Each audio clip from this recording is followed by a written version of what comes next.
नमस्कार मैत्रिणींनो, हर्षाच्या स्वयंपाकघरात आपल्या सर्व सख्यांचे स्वागत। आज माझी रेसिपी आहे चवळीची उसळ। आयत्या वेळी जर आपण काही भिजत घालायला विसरलो तर चवळी हा पर्याय अतिशय सुरेख आहे, कारण शिजायला तर मऊसूत असते आणि पटकन होते। चवळीचा दाणा टणक राहत नाही, त्यामुळे आज आपण करूया चवळीची उसळ। चला तर मग त्यासाठी लागणारी सामुग्री काय आहे ती बघूया। साहित्य ही बघा, मी इथे चवळी स्वच्छ धुवून कुकरमध्ये घेतलेली आहे आणि त्यातच मीठ, गरम मसाला आणि हळद असं या चवळीला घातलेलं आहे आणि कुकरच्या 4 शिट्ट्या काढणार। हे बघ, स्वच्छ धुवून घेतलेली आहे। 4 शिट्टीत चवळी अतिशय सुरेख सुंदर शिजते। चला तर मग मी चवळी शिजवून घेते।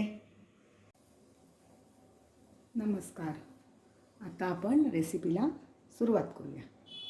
तर इथे मी तवा घेतलेला आहे आणि तवा गरम झाला की सुकं खोबरं नुसतंच अगदी तेलात भाजून घेणार आहे। आणि या उसळीला मी कांदा घालणार नाही आहे, कारण काय शाकाहारी जेवण असल्यामुळे मी कांदा आणि लसूण वापरत नाही। त्यामुळे आज मी बिन कांद्याची उसळ करणार आहे। करायला अतिशय सोपी।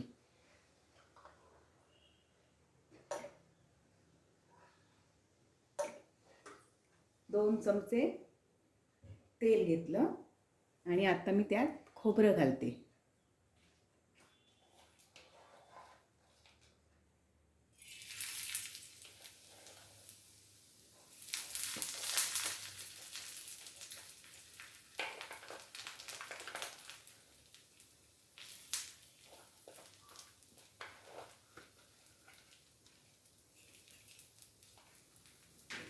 कांदा नसल्यामुळे मी जरा थोडं खोबरं जास्त घातलं।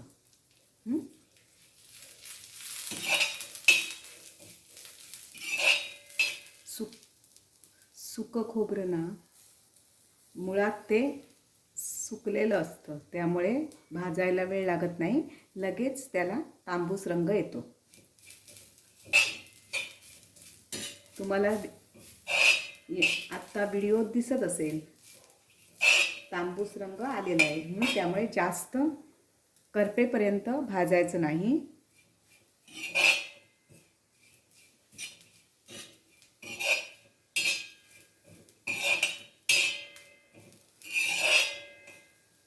पटकन ही रेसिपी होते आणि करायला सोपी, आणि वरण भाताबरोबर ही उसळ खूप छान लागते। आपण मुद्दाम ही रेसिपी करून बघा आणि मला कमेंट्समध्ये सांगा। आता मी गॅस बंद केला आहे आणि थोडं गार झालं काय मी मिक्सरला लावून हे खोबरं बारीक करून घेणार आहे। आणि मग आपण उसळ पुढची रेसिपी बघूया कशी करायची। कुकर उघडलं आहे। कुकरमधली चवळी सुरेख आणि सुंदर मऊसूत शिजली आहे। हे बघा, हे बघा, खूप छान चवळी शिजलेली आहे। आता आपण याला खोबरं घालून उसळ तयार करणार। कढई गॅसवर ठेवून मी आता त्यात 2 चमचे तेल घालते। आता हिंग, मोहरी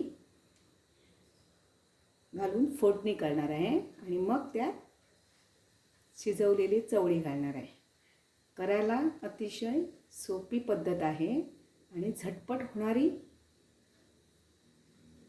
ही उसळ आहे.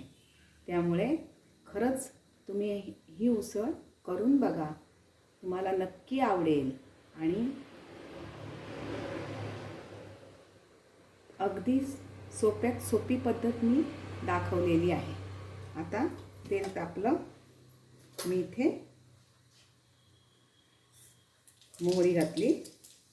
छोटे चमचे असल्यामुळे माझी 2 चमचे मी मोहरी घातली. हिंग,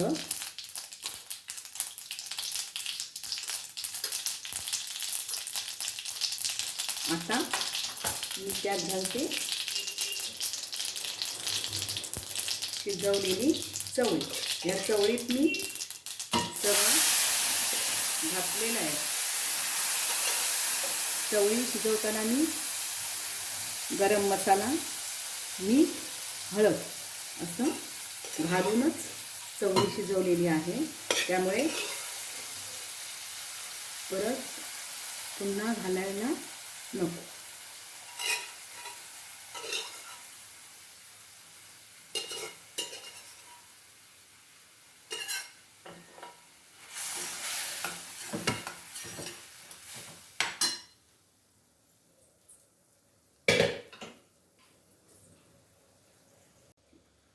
आता मी उसळीत खोबरं घालते. खोबरं पण हे भाजून घेतलेलं आहे, आपण पाहिलात.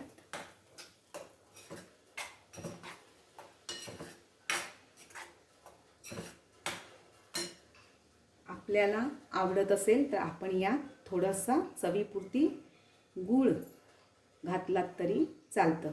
गूळ हा पौष्टिक असल्यामुळे सर्व पदार्थांना लज्जत आणतो, म्हणून मी थोडंसं गूळ पण या उसळमध्ये घालणार आहे.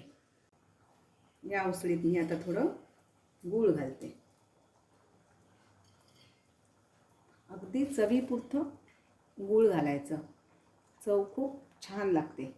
माझ्या घरी काय होतं, उसळ म्हणा, आमटी म्हणा, इथे चिंच गुळाचा वापर जरा आम्ही आवर्जून करतो. काही ना गोड आवडत नसेल तर नाही गूळ घातलं तरी चालेल. आणि आता वर मी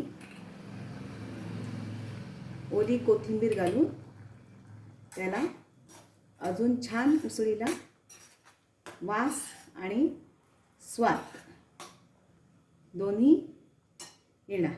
आता तुम्ही ही रेसिपी माझी बघितलात. यात काय तुम्हाला मैत्रिणींनो कठीण वाटलं का? तर अजिबात नाही. तर ही रेसिपी आपण मुद्दाम करून बघा. माझी ही रेसिपी आपल्याला आवडली असेल तर माझ्या चॅनेलला सबस्क्राईब करा, लाईक करा. धन्यवाद. उसळ तयार.